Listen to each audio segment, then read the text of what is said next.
Hey, it's Josh here, and welcome back to the channel Songwriting Solutions.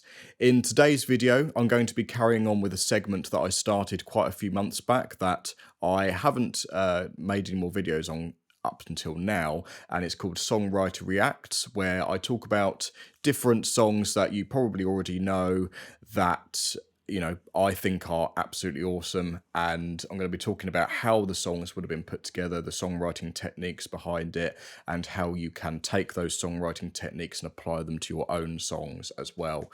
And in today's video, we're going to be talking about one of my personal favorite Radiohead songs called Nude. So let's get right into it.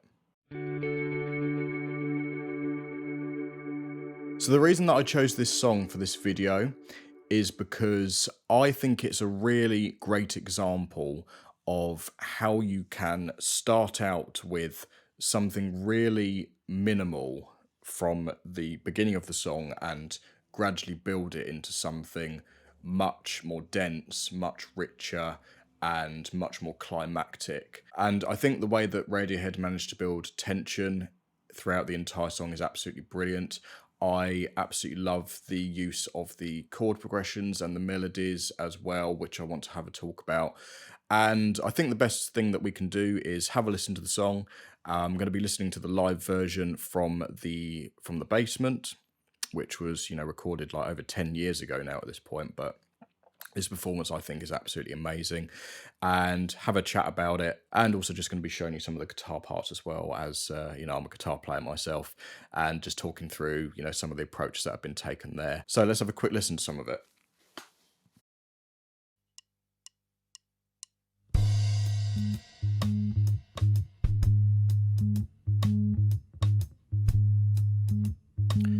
So immediately it's starting off very minimal. It's in a 6/4 time signature as well, so it's got like a swing time to it. Literally just drums and bass at this point. Don't get it. Big idea.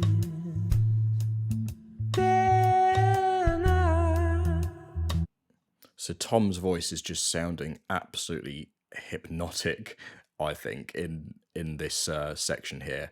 And I think that part of the reason for that is very much the way he's singing. It's very much in his falsetto register, which he is so known for as it is, but also the fact that there is such a minimal backing behind him, it really brings into focus his vocal.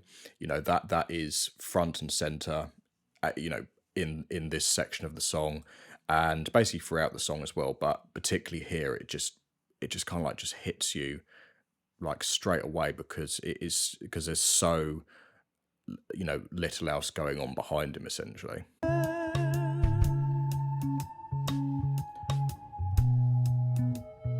And that part is absolutely beautiful as well, those use of those very strange guitar effects there.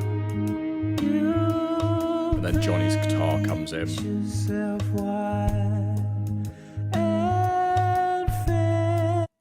Very important change that happens there. So Johnny's part is extremely simple, like it's literally just playing the arpeggios of the chord progression.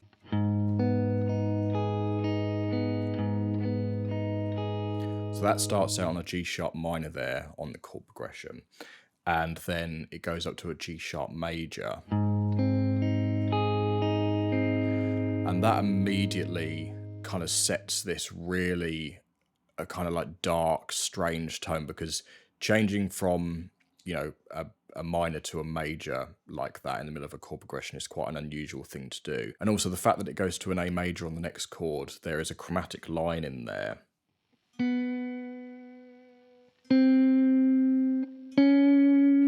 that essentially acts as a stepping stone for the major chord there, but it's just got such a haunting sound to it because it's kind of unexpected and also just kind of out of place in a way, but it still works absolutely beautifully, mostly because of that chromatic line there that your ear is able to follow. So one other thing I will say about this chord progression as well, so as I say, it basically starts off in G sharp minor, but that is not the key of the song. The key of the song is E major, which is another kind of unusual approach to songwriting as well. It's something that very much lends to it having almost like no footing in a way. The fact that it's not starting on that home chord, it gives that feeling of, okay, you know, where is this going? This is quite kind of strange and dark and all those sorts of things.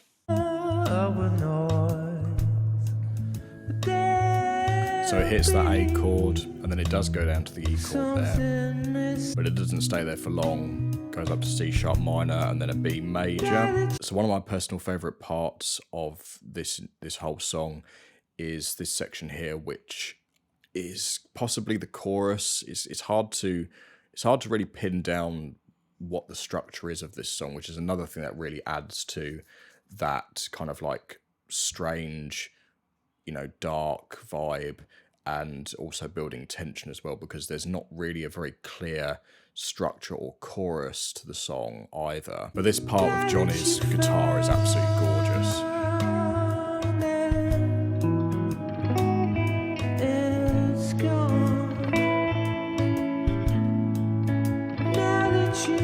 So lots of really, really nice things going on in there.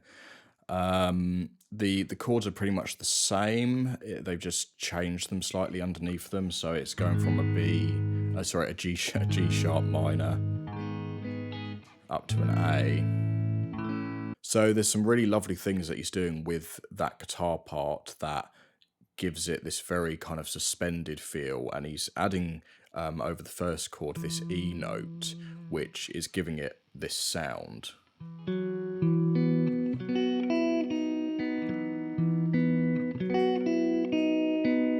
And with that chord, it's almost suggesting an E major 7 with a sus2 there, but with the G sharp on the bottom still. That is basically what that chord sounds like, and you know, one way that you could write that chord, and you know, it sounds, you know, absolutely beautiful. And then when it goes up to the C sharp chord, there's some really lovely melodies he's adding in, pretty much just using the C sharp minor scale.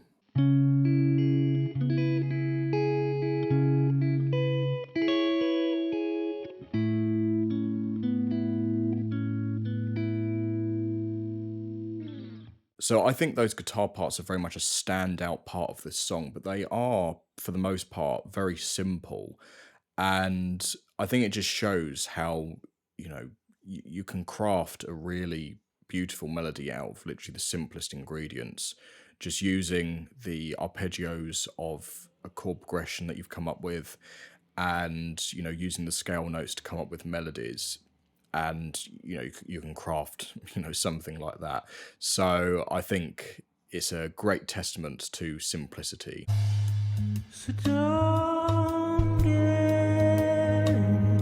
So here in this second verse, pretty much the same lyrics and melodies, just adding in some extra textures with some extra guitar sounds.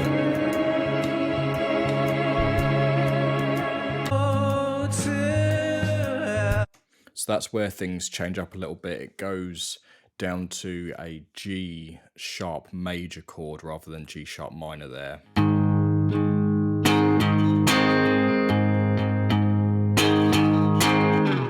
Played much more aggressively, both on the guitar and on the drums as well.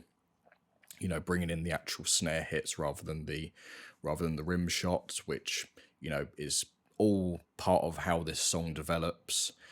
And, you know, the fact that it goes down to that G sharp major rather than the G sharp minor as well, it signifies a change in the song as well.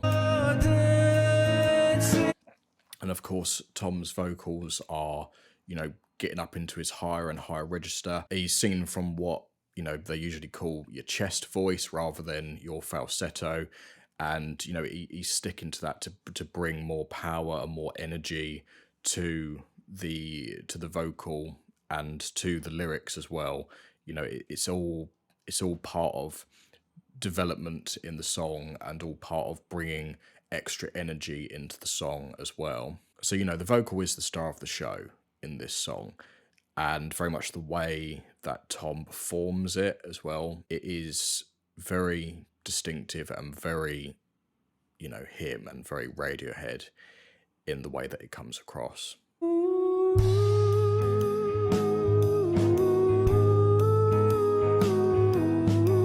So at this point, because it's a live performance, there is a little bit less texturally going on than in the actual studio recording.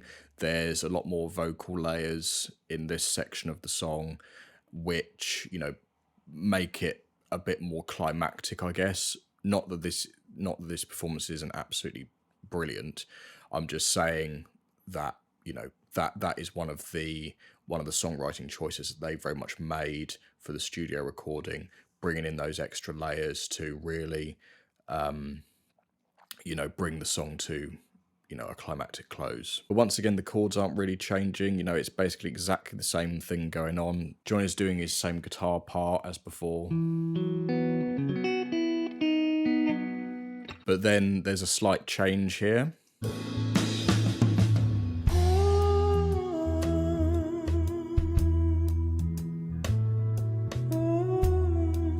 So I believe from what I remember here, so he goes down to the E major chord, which is the home chord, and then he goes up to this A minor,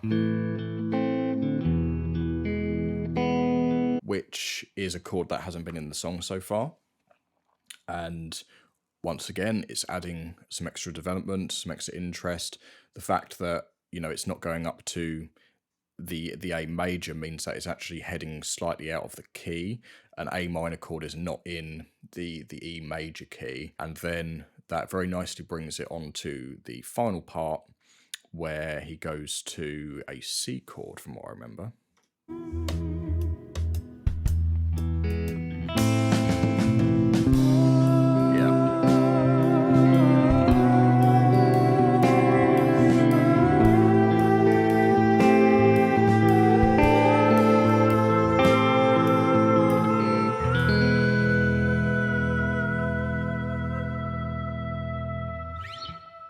Absolutely gorgeous.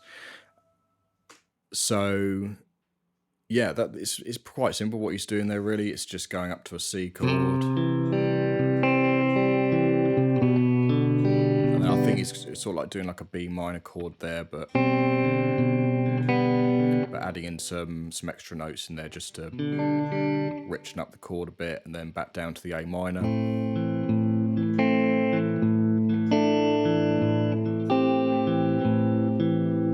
Goes back down to the E. So for the most part, the song is actually quite simple. There's nothing overly complicated going on in there. There are some interesting choices in terms of the chords and the harmony that's used, and, you know, the way that the textures are built and things like that. So I hope that's given you some ideas of how this song has been put together.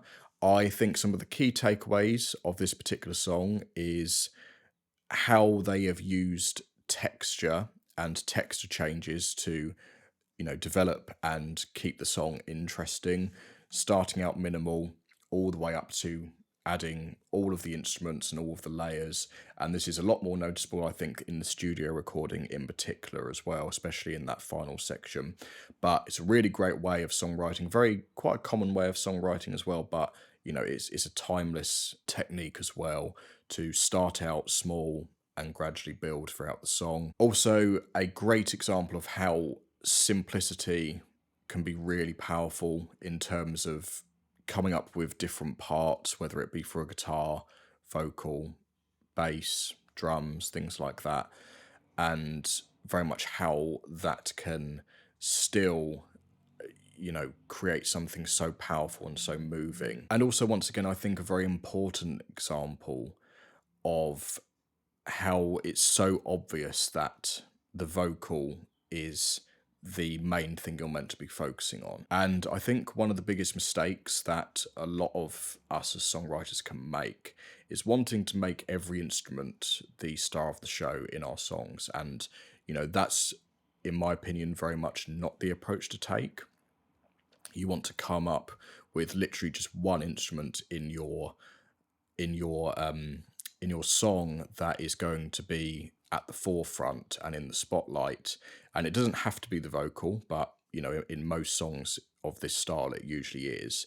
But you want to pick that and have everything else in the background in the foreground that is, you know, backing up that star instrument. And it's a really important thing to bear in mind in songwriting, and this really shows how important that is. So I hope you enjoyed this video. Thanks so much for checking it out. And if you have any other ideas of other songs you'd like me to cover in this series, then please do leave a comment below. And just to let you know, if you're wanting to write your own songs and you're not sure how to, or you're struggling with songwriting at all, then I've got a free ebook that I want to give to you, which is called The 7 Steps to Writing Your Next Killer Song. And I teach you exactly the approach to take, the steps to take to writing your next awesome song without having to learn any complex music theory. You can just go and grab the ebook and give it a read, and I'll take you through exactly how to write your next song, whether you are a complete beginner or whether you're, you know, more of a veteran in songwriting. This will help you to write your next awesome song if there's something you're struggling with. So, hope you've enjoyed the video, and I'll see you on the next one. Cheers.